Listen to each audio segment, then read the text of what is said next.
이사야서 7장에는 유다의 왕인 아하스가 북이스라엘 베가와 아람 왕 르신이 동맹해서 유다로 쳐들어왔다는 소식을 듣고 불안해하고 두려워 떠는 모습이 기록되어 있었습니다.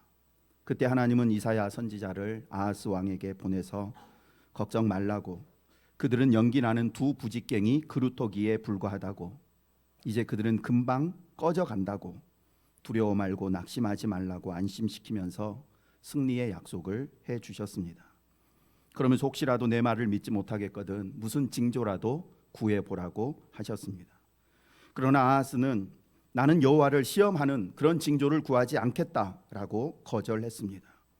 여호와를 시험하지 않겠다는 아하스 왕의 말만 들으면 참 대단한 믿음이 있는 사람처럼 여겨지지만 실상은 하나님을 믿지 못하니까 하나님께 징조를 구할 필요도 없다라는 불신앙의 극치를 보여주는 표현이었습니다. 아하스 왕에게는 하나님 말고 이미 다른 믿을 만한 존재가 있었기 때문입니다. 아마 하나님의 약속도 붙잡고 아하스 왕의 도움도 받을 수 있는 상황이었다면 하나님의 도움을 거절하지 않았겠지만 하나님께서는 아수르 왕의 손을 놓고 내 손만 붙잡으라고 말씀하셨기에 아하스 왕은 하나님 말씀만 믿고 이미 손에 확실하게 쥔 아수르 왕의 도움을 내려놓는 그런 위험을 감수하고 싶지 않았던 것입니다. 하나님의 말씀이 전해질 때 우리 역시 하나님의 말씀을 붙잡습니다. 그런데 문제는 두 손으로 하나님의 말씀을 꼭 붙잡는 것이 아니라 한 손으로만 붙잡는다는 것입니다. 왜냐하면 이미 한 손은 다른 세상을 붙잡고 있기 때문에, 내 생각을 붙잡고 있기 때문입니다. 그러면 하나님은 세상을 붙잡고 있는 그 손도 놓고 두 손으로 나만을 붙잡으라고 말씀하십니다. 그러면 그때부터 우리는 하나님의 말씀과 내가 이미 붙잡고 있는 세상의 교훈, 내 생각을 저우질하면서 어떤 것이 나에게 유익이 될지 계산하기 시작합니다. 그러나 하나님의 말씀이라는 확신이 들면 계산해 볼 필요가 없습니다.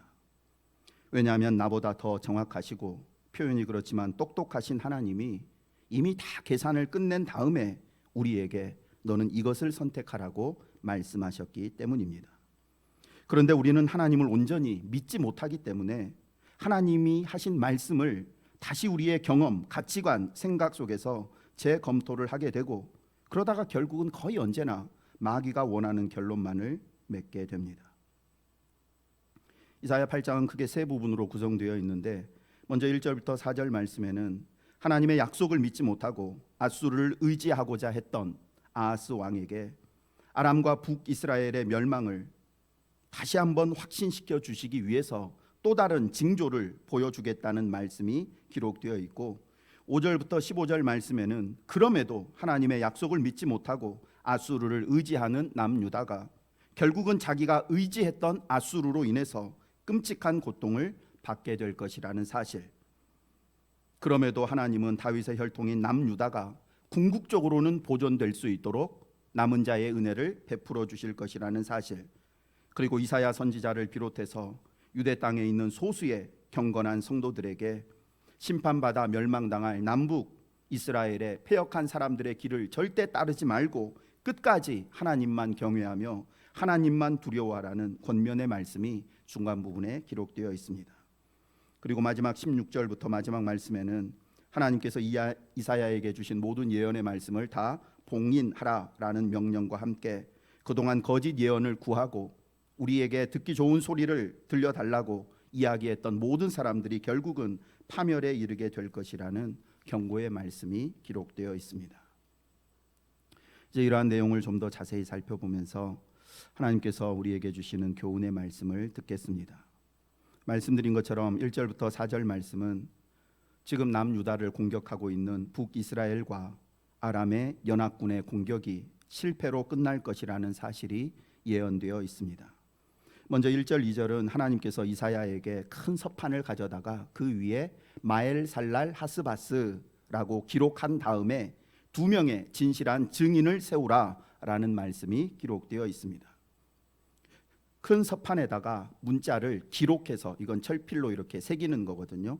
새겨서 기록하라라는 말씀은 이 예언의 말씀 그리고 이 말씀 속에 담겨 있는 의미를 누구라도 쉽게 보고 이해할 수 있게 그렇게 전해라라는 의미입니다. 하나님은 하나님의 말씀이 특정 계층의 사람들만이 아니라 남녀노소 신분고와 빈부귀천을 막론하고 모든 사람들에게 전해지고 그들이 깨달아 알기를 원하십니다. 물론 하나님의 말씀을 듣고 읽음으로 구원에 이르는 지식을 소유하게 되는 것은 전적으로 성령의 역사이지만 우리는 그런 성령의 역사를 의지하며 사모하며 내가 만나는 모든 사람들에게 그들이 듣고 이해할 수 있는 언어와 표현으로 하나님의 말씀을 전하기 위해 노력해야 합니다. 그리고 지금으로부터 약 2800년 전 큰 서판에 마엘살랄 하스바스라는 글자를 써서 유다 백성들에게 권면하시고 경고하시고 또한 동시에 소망과 위로의 말씀을 전하셨던 하나님은 지금 우리에게는 66권 성경에 주 예수를 믿으라 그리하면 너와 내 집이 구원을 얻으리라, 먼저 그의 나라와 의를 구하라 그리하면 이 모든 것을 너희에게 더하시리라, 너희가 세상에서 환난을 당하나 담대해라 내가 세상을 이겼다, 세상 끝날까지 내가 너희와 항상 함께 있으리라 라는 말씀을 비롯해서 수많은 약속과 권면, 경고와 소망과 위로와 축복의 말씀을 기록해 놓으신 후에 이 말씀을 믿고 이 말씀대로 순종하며 살라고 말씀하십니다. 그렇다면 하나님께서 큰 서판에 기록하라고 하신 마엘살랄 하스바스라는 이 문구의 의미가 무엇인지 살펴보겠습니다. 마엘살랄 하스바스, 발음하기도 좀 어려운데 이 단어는 네 가지의 단어가 합해진 단어입니다. 그냥 쉽게 설명드리면 네 개의 단어는 이렇게 구분하면 됩니다. 마헬, 살렐, 살랄, 하스, 바스, 이렇게 네 개의 단어다 생각하시고 그 의미는 다음과 같습니다. 서두르다, 약탈하다, 서두르다, 약탈하다.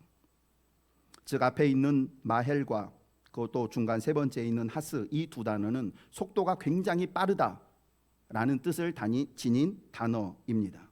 그리고 중간에 있고 끝에 있는 살랄 그리고 바스, 이 단어는 약탈한다, 빼앗는다라는 의미입니다.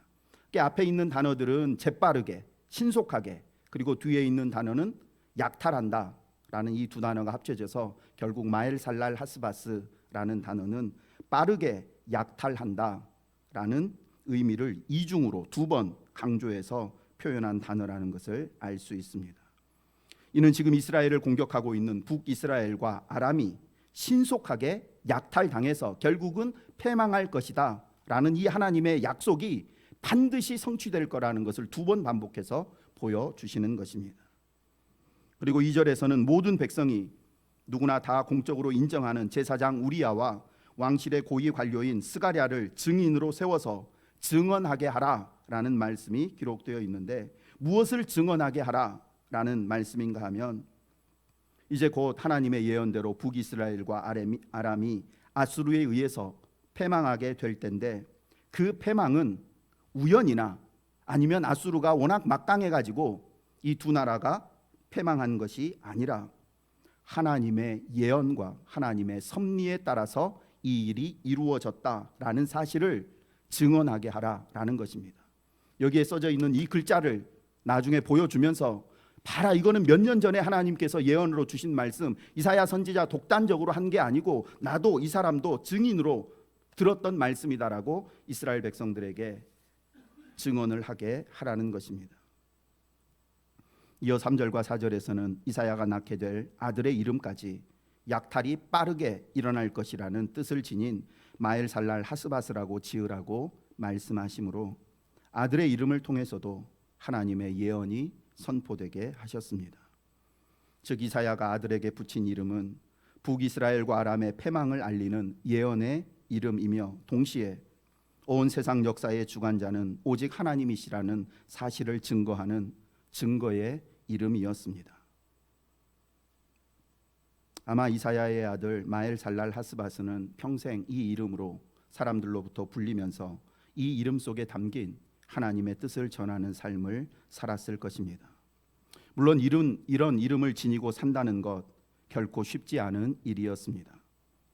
약탈이 빠르게 일어날 것이다. 빨리 약탈당할 것이다.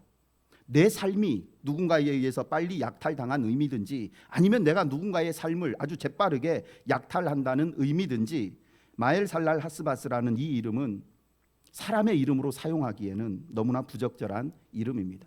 빨리 약탈해라. 어떤 부모가 자녀의 이름을 빠른 약탈, 빠른 약탈 이런 이름으로 짓고 싶겠습니까? 하지만 하나님은 너가 아들을 낳으면 아들의 이름을 빠르게 약탈하는 자라고 이름을 지으라고 말씀하셨고 이사야는 그 말씀에 순종했습니다. 가족의 행복이나 기쁨보다 하나님의 사역이 더 중요하다고 생각한 것입니다.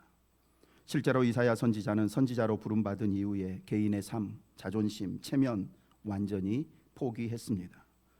심지어 하나님의 명령에 따라 벌거벗은 모습으로 전 유다를 다니며 예언 활동을 하라라는 그 말씀에도 순종했습니다.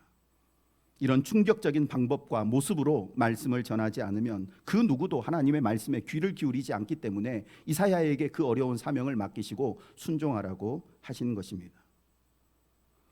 하지만 불신자들은 물론이고 오랜 신앙생활을 한 성도들조차 하나님을 위해서 자신뿐 아니라 가족의 행복까지 포기해야 된다라는 말씀을 들으면 거부 반응을 보입니다. 아무리 그래도 가정이 평안해야 신앙생활도 잘할 수 있지 않느냐? 여러분 어떻습니까? 그런데 생각해 보십시오. 예수님께서 우리의 이런 상황을 전혀 고려하시지도 않고 아버지나 어머니를 나보다 더 사랑하는 자는 내게 합당하지 아니하고 아들이나 딸을 나보다 더 사랑하는 자도 내게 합당하지 아니하며 또 자기 십자가를 지고 나를 따르지 않는 자도 내게 합당하지 아니하리라. 우리의 형편 사정 전혀 고려하지 않고 이런 말씀을 하셨겠습니까? 전에도 말씀드린 것처럼 하나님을 위해서 내가 기존에 붙잡고 있었던 것들 내려놓으면 놓는 순간 마음이 아프고 괴롭고 극심한 고통과 괴로움이 찾아오고 많은 손해와 사람들의 무시당함을 겪어야 할 수도 있습니다. 그러나 하나님은 하나님을 위해서 나의 행복을 빼앗는 그런 악하고 이기적인 분이 아니시라는 사실을 기억해야 합니다. 마태복음 19장 29절 말씀입니다. 또 내 이름을 위하여 집이나 형제나 자매나 부모나 자식이나 전토를 벌인 자마다 여러 배를 받고 또 영생을 상속하리라. 이 말씀이 도대체 어떤 의미일까요?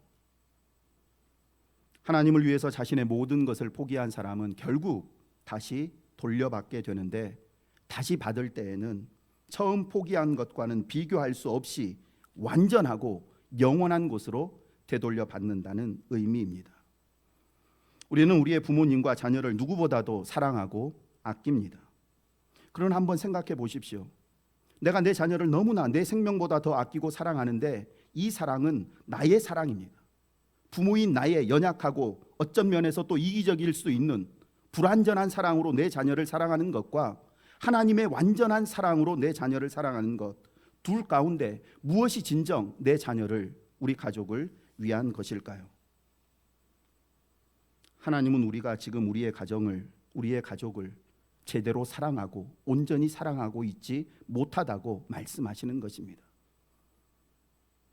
예수님 앞에 모든 건 내려놓고 예수님이 주시는 새 마음을 가지고 새롭게 시작하기 전에는 기존에 내가 가지고 있는 방법, 이런 것 가지고 계속해서 내 가족을 위한다고 하는 것들은 결국 내 가족의 유익이 되지 않는다는 것입니다. 자녀를 향한 부모의 사랑이 세상에서 가장 고귀하고 위대하다 해도 하나님의 사랑에 비하면 한없이 약하고 부정할 뿐입니다. 하나님을 위해서 내 삶을, 내 가족을, 내 생명을 포기하지 않는 사람은 진정 자신의 삶과 생명과 가족을 사랑하는 사람이라고 할 수가 없습니다. 물론 내 생명보다 내 가족도보다 하나님을 더 사랑하라는 이 말씀은 말이 쉽지 인간의 의지와 노력으로는 불가능하다는 사실을 잘 알고 있습니다. 그러니 그런 불가능한 사랑을 할 수 있게 해달라고 하나님의 영광과 예수 그리스도의 복음을 위해서 집과 형제와 부모와 자식과 재산을 기꺼이 포기할 수 있는 그런 믿음과 용기와 주님의 일하심에 대한 확신을 달라고 성령 하나님의 은혜와 능력을 간절히 구하고 찾고 두드려야 합니다. 그렇지 않으면 하나님을 향한 우리의 사랑과 신뢰와 믿음은 내가 내 자녀를 사랑하는 이 수준을 절대 넘어가지를 못합니다. 물질과 성공을 사랑하는 내 마음 이상으로 하나님을 사랑할 수가 없습니다. 하나님을 향한 사랑과 믿음은 언젠가는 내가 더 사랑하는 가족과 돈과 성공 앞에서 무너지게 되어 있습니다. 다시 말씀드립니다. 내 자존심과 체면보다 하나님의 영광을, 내 식구들보다 하나님의 나라를, 내 생명보다 예수 그리스도의 복음을, 십자가를 더 중요하게 여기며 사랑하는 일은 우리의 의지와 노력으로는 불가능하고 오직 성령의 능력으로만 가능합니다. 일단은 내가 지금 내 자녀를 사랑하는 이 방법보다 모든 것 하나님 앞에 드리고 하나님이 새롭게 가르쳐 주시는 하나님의 사랑으로 내 자녀를 사랑하는 것이 진정 내 자녀를, 가족을, 내 생명을 위하는 길이다 라는 하나님에 대한 믿음이 있어야 되고, 이 믿음이 있는데 행할 능력이 부족하면 그때 성령 하나님께 도움을 구해야 됩니다.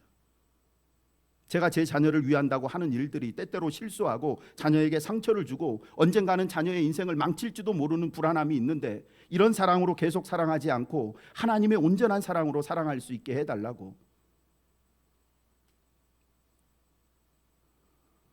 마엘살랄 하스바스라는 이 부담스럽고 듣기 싫은 이름이, 그러나 지각이 있는 누군가에게는 한 개인의 생사화복은 물론이고 한 나라의 흥망성쇠는 전적으로 하나님께 달려있다는 깨달음을 주는 귀한 이름입니다. 나는 이 이름 가지고 사는 건 너무나 괴롭고 그냥 빠르게 약탈해라 막 이런 소리 듣는 게 너무 싫지만, 내 이름 속에 왜 저 사람은 저런 이름을 가지고 살아갈까? 누군가 지각이 있는 사람이 하나님께서 이스라엘의 역사를 주관하는 분이시구나 라는 깨달음을 나의 고난을 통해서 누군가 얻게 된다라는 것입니다. 마찬가지로 하나님께서 명하신 사역 중 어떤 사역은 나에게 너무나 큰 고통과 괴로움, 또 아픔과 외로움, 때로는 억울함으로 다가오지만, 그러나 누군가에게는 내가 억울해하는 그 사역이 그의 생명과 삶을 살리고 그에게 위로와 소망과 도전을 주는 귀한 사역이 됩니다. 하나님은 지금 이 시간도 모든 사람들이 회피하고 꺼려하는 그런 사역의 자리로 우리를 부르십니다. 이사야 선지자가 내가 누구를 보내며 누가 우리를 위하여 갈꼬 라는 하나님의 애타는 음성을 듣고 내가 여기 있나이다 나를 보내소서 응답했던 것처럼, 저와 여러분도, 우리 교회도 다른 사람들이 하기 거부하고 꺼려하는 하나님의 일에 기꺼이 자원해서 하나님의 영광과 뜻을 세상에 전하기 위해서 나 자신의 삶을 드리는 그런 복된 삶을 살기를 원합니다. 계속해서 4절 말씀 보면, 마엘살랄 하스바스가 태어나서 엄마 아빠 이름 제대로 부르기 전에 이 예언의 말이, 즉 북이스라엘과 아람을 향한 약탈이 신속하게 이루어질 것이라는 예언이 성취될 것이라고, 즉 다메섹의 재물과 사마리아의 노략물이 아수르 왕 앞에 옮겨질 것이다 라고 말씀합니다. 다메섹은 아람의 수도이고 사마리아는 북이스라엘의 수도로서 아람과 북이스라엘이 아수르에 의해서 멸망할 것이라는 의미입니다. 그리고 지난주에 말씀드린 것처럼 아람은 이 예언이 있은 지 2-3년 안에 아수르에 의해서 정복당했고, 북이스라엘은 이 예언의 때로부터 계속해서 아수르의 약탈을 받다가 10년이 지난 기원전 722년에 북이스라엘은 완전히 역사에서 사라지게 되었습니다. 여기까지의 말씀을 다시 한번 정리합니다. 하나님께서는 앞선 7장에서 남은 자가 돌아오리라 라는 의미를 지닌 이사야의 첫째 아들 스알 야숲을 아하스 왕에게 함께 데리고 가게 하심으로 아람과 북이스라엘이 결국은 멸망하고 유다의 남은 자들이 돌아올 것이라는 그 징조를 보여주셨습니다. 또 다른 징조를 요청해 보라는 아하스 하나님의 요청에 거부한 아하스 왕에게 하나님은 직접 처녀가 잉태해서 아들을 낳는 기적 같은 일이 일어날 것이라는 임마누엘의 징조를 또 말씀해 주셨습니다. 그럼에도 아하스 왕은 믿지를 않았습니다. 하나님은 포기하지 않으시고 다시 한번 징조를 보여주시면서 하나님의 약속을 믿고 하나님만을 의지하며 아수르의 손을 놓기를 원하셨습니다. 그래서 마엘살랄 하스바스의 징조를 보여주시며 아람과 북이스라엘은 내가 반드시 수년 내에 멸망하게 할 것이니 더 이상 세상을 의지하지 말고 나를 의지하라고 말씀하셨습니다. 풍전등화의 위기 속에서 하나님의 이런 약속만 믿고 당시 가장 강력한 힘을 소유하고 있었던 아수르 왕의 원조 약속을 포기하는 것 쉽지 않은 일이었습니다. 그렇게 하나님은 거듭거듭 약속하시면서 구체적인 표적을 보여주시면서까지 지금 붙잡고 있는 아수르의 손을 놓고 나만 의지하라고 말씀하시는 것입니다. 그럼에도 아하스와 유다 백성들은 하나님의 이 애타는 마음이 담긴 약속보다 눈에 보이는 아수르 왕의 약속을 더 신뢰했습니다. 이런 유다 백성들의 불신앙이 너무나 섭섭하고 마음 아프셨던 하나님은 5절 6절에서 이렇게 말씀하십니다. 5절 6절 함께 읽어보겠습니다. 여호와께서 다시 내게 말씀하여 이르시되 버리고 르신과 르말리아의 아들을 기뻐하느니라. 아멘. 이 말씀은 6절에 있는 이 백성을 누구로 보느냐에 따라서 해석이 좀 달라지는데, 먼저 이 백성을 북이스라엘 백성들로 해석을 하면 이해하는 것은 쉽습니다. 즉 지금 북이스라엘 백성들이 잔잔하고 고요하게 흐르는 실로아 물, 즉 하나님의 은혜의 손길을 거부하고 아람 왕 르신과 북이스라엘의 베가 왕, 자기들의 왕을 더 사랑하고 기뻐한다는 의미입니다. 그런데 이 백성을 북이스라엘 백성이 아니라 지금 이사야 선지자가 예언하고 있는 남유다 백성으로 보면 해석이 조금 어려워지는데, 그냥 의역해서 설명드리면 유다 백성들이 하나님의 잔잔한 은혜보다 아람 왕과 북이스라엘을 무찔러서, 자기를 지금 공격한 이 북이스라엘 사람들을 무찔러서 자기에게 기쁨을 준, 즐거움을 준, 패배한 이스라엘 백성들을 보며 기뻐하게 만든 아수르 왕을 더 의지한다라는 의미입니다. 어떻게 이해하든지 이스라엘 백성들은 늘 그들 곁에서 그들을 부드럽게 감싸시며 돌보시는 하나님의 보이지 않는 손길보다 눈에 보이는 사람의 손길을 더 기뻐하고 의지하고 사랑했다는 의미입니다. 결국 하나님은 유다 백성들이 하나님보다 더 사랑하고 의지했던 아수르를 통해서 유다를 심판할 것을 예언하시는데, 심판하시되 하나님의 부드럽고 따뜻하고 인자하시고 오래 참으시는 성품과는 정반대되는 매우 거칠고 강력하고 잔인한 방법으로 심판하겠다고 말씀하십니다. 7절과 8절 상반절의 말씀입니다. 그러므로 주 내가 흉용하고 창일한 큰 하수 곧 아수르 왕과 그의 모든 위력으로 그들을 뒤덮을 것이라. 그 모든 골짜기에 차고 모든 언덕에 넘쳐 흘러 유다에 들어와서 가득하여 목에까지 미치리라. 하나님의 사랑과 오래 참으심, 자비하심은 그 누구보다도 크고 깊지만 끝까지 하나님의 사랑을 외면하고 오래 참으심을 멸시하는 사람에게는 돌이킬 수 없는 무서운 심판을 단행하십니다. 어떤 이들은 말합니다. 사랑의 하나님이 어떻게 사람들이 지옥에서 영원히 고통받는 것을 그대로 내버려 두시겠는가? 그래서 성경에 기록된 지옥은 실제 존재하는 장소가 아니라 협박용이거나 아니면 때가 되면 지옥에 있는 사람들에게도 다시 한번 기회를 주셔서 결국은 그들 모두를 구원할 것이라고 말합니다. 그러나 그것은 하나님이 어떤 분이신지 전혀 모르고 하는 소리입니다. 전에도 말씀드린 것처럼 일단 심판이 작정되고 시행되면 독생자까지 십자가에 못 박혀 죽게 하실 만큼 단호하시고 공의로운 분이 하나님이십니다.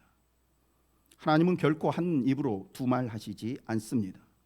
하나님께서 천국과 지옥이 있다 말씀하셨다면 있는 것이고, 이 땅에서 독생자 예수 그리스도를 믿지 않으면 지옥에서 영원히 고통받게 된다 말씀하셨다면 반드시 그대로 됩니다. 중간에 변경되거나 취소되는 일은 없습니다. 만약 그것이 취소되면 우리의 구원 역시 취소될 가능성이 있기 때문입니다. 그러니 아하스 왕과 유다 백성들처럼 하나님의 자비하심과 오래 참으심을 더 이상 외면하지 말고 권면과 책망의 말씀이 들려올 때 회개하고 돌아서서 하나님만 의지하고 사랑하는 삶을 살기를 원합니다. 계속해서 9절과 10절 말씀은 지금은 비록 하나님의 징계로 인해 유다의 백성들이 어려움을 겪게 될 것이지만 하나님이 우리와 함께 하심으로 우리는 결코 망하지 않는다는 확신을 가진 이사야 선지자가 지금 유다를 극심하게 위협하고 방해하는 아수르와 또 이방 나라를 향해서 이렇게 도발하고 있는 것과 같습니다. 9절과 10절 말씀 보시면 의미는 이렇습니다. 어디 너희 마음대로 한번 해봐라. 지금은 너희가 힘이 세서 우리 민족을 이렇게 짓밟고 유리하고 있는 것처럼 착각해서 너희 마음대로 행하고 있지만 결국은 너희가 말하고 계획하고 행하는 모든 일들은 실패로 끝날 것이다. 왜냐하면 이 모든 일은 우리와 함께 하시는 하나님이 주관하시는 일이기 때문이다. 특별히 9절과 10절 말씀에는 이사야 선지자가 아수르를 도발하는 5개의 표현이 등장하는데 함성을 지르며 마음껏 한번 우리를 괴롭히려면 괴롭혀봐라. 사기를 끌어올려서 만반의 준비를 갖추고 우리를 한번 공격해봐라. 동원할 수 있는 모든 무기를 총동원해서 공격해봐라. 똑똑하다는 사람들 다 모아서 지혜를 합해 철저하고 완벽한 전쟁 계획을 세워보고 힘찬 구호를 외쳐봐라. 그러나 그 모든 시도는 끝내 실패하게 될 것이다.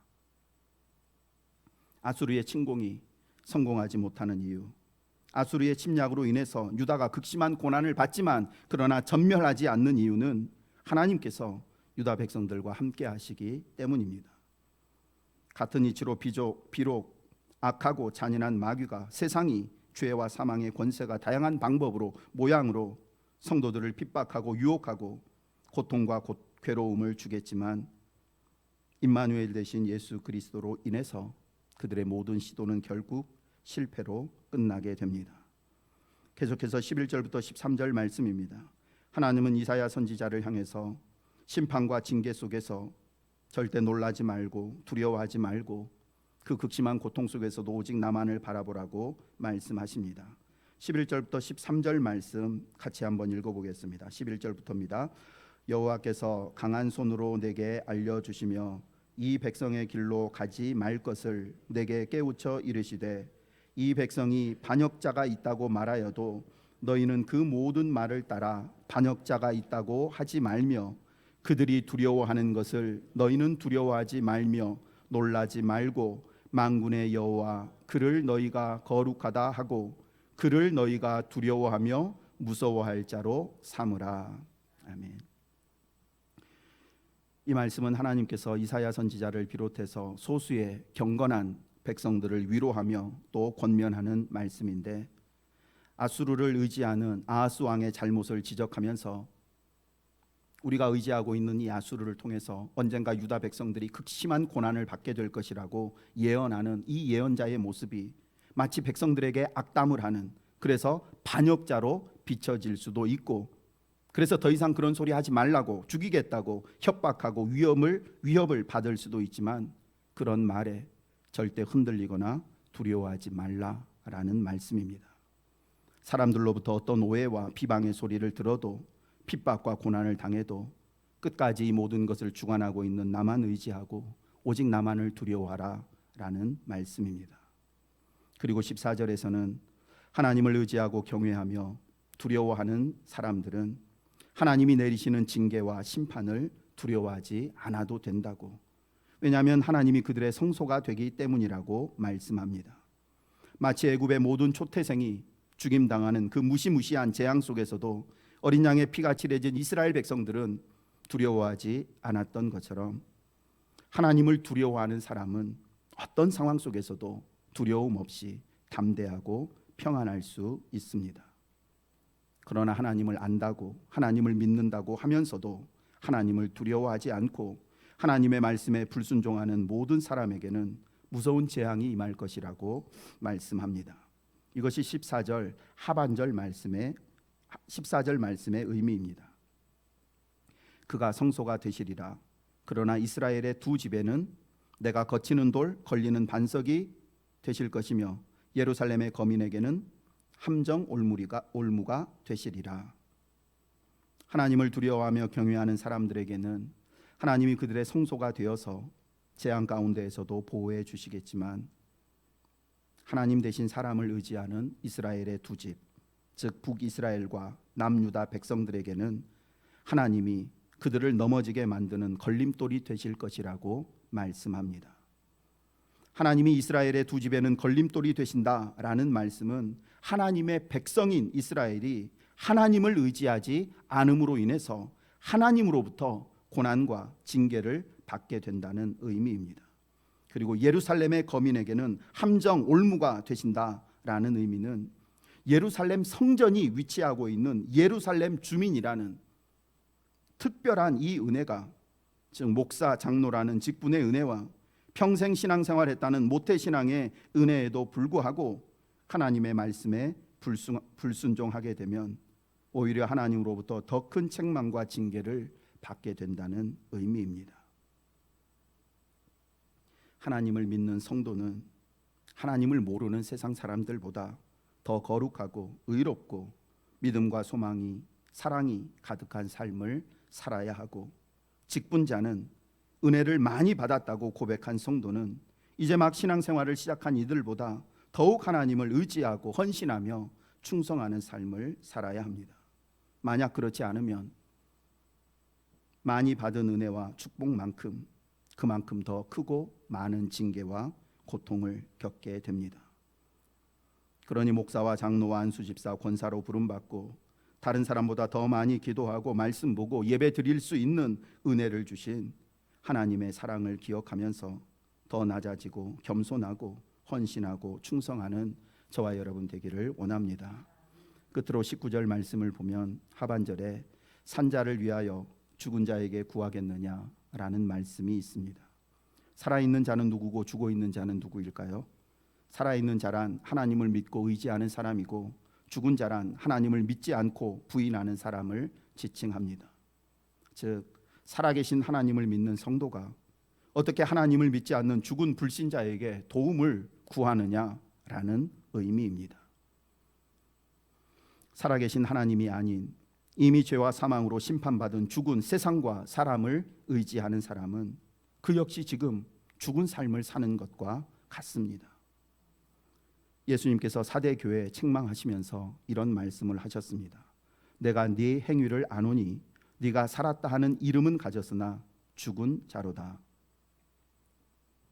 성도라는 이름은 가졌지만 불신자처럼 사는 사람, 은혜를 받았다고 말하면서도 전혀 은혜를 모르는 사람처럼 사는 이들이 많이 있습니다. 세상은 결코 우리의 피난처가 되지 못하고 세상은 우리의 의지가 되어줄 수 없습니다. 우리가 피할 곳은 예수 그리스도 십자가뿐이고 우리가 의지할 분은 살아계신 하나님 한 분밖에 없습니다. 그러니 우리 삶의 모든 것을 살아계신 하나님께만 묻고 하나님의 말씀만 듣고 하나님만 의지하며 살기를 원합니다. 세상과 사람을 의지하고 또 세상과 사람의 힘으로 사는 것은 곁에 계신 살아계신 하나님을 마치 죽은 존재로 여기는 것과 같습니다. 아니, 엄마 아빠가 이렇게 멀쩡히 살아있는데 왜 아무 말도 안 하고 너 혼자 그런 결정을 내려? 왜 그런 중요한 문제를 너와 별 상관도 없는 사람한테 가서 이야기하고 도와달라고 그렇게 손을 내미느냐? 이런 탄식이 우리를 보시는 하나님 아버지의 탄식이 되지 않기를 원합니다. 말씀을 마칩니다. 거듭된 약속과 징조를 보여주셨음에도 하나님을 떠나 끝내 아수르를 의지했던 아하스 왕과 유다 백성들은 하나님의 무서운 징계를 받게 됩니다. 그러나 하나님 안에 거하는 사람은 온 나라에 임한 재앙 가운데에서도 임마누엘 하나님의 보호 속에서 남은 자가 되어 이 땅 가운데 하나님의 기업을 이어가게 됩니다. 저와 여러분 모두가 우리 여수 신성교회가 하나님 나라의 기업을 이어가는 남은 자들이 되기를 원합니다. 그리고 하나님께서 우리에게 기록으로 분명하게 남겨주신 이 성경 66권의 약속 잊지 마시고 주야로 묵상하고 순종하고 또 다른 사람에게 전하고 가르치는 사명자의 삶을 살기를 원합니다. 비록 그러한 삶이 힘들고 어렵지만 절대 세상의 물질, 성공, 힘과 권력 때문에 이 귀한 말씀 내려놓지 말고 끝까지 하나님의 말씀 순종하고 증거하는 삶을 살아가는 저와 여러분 되기를 원합니다.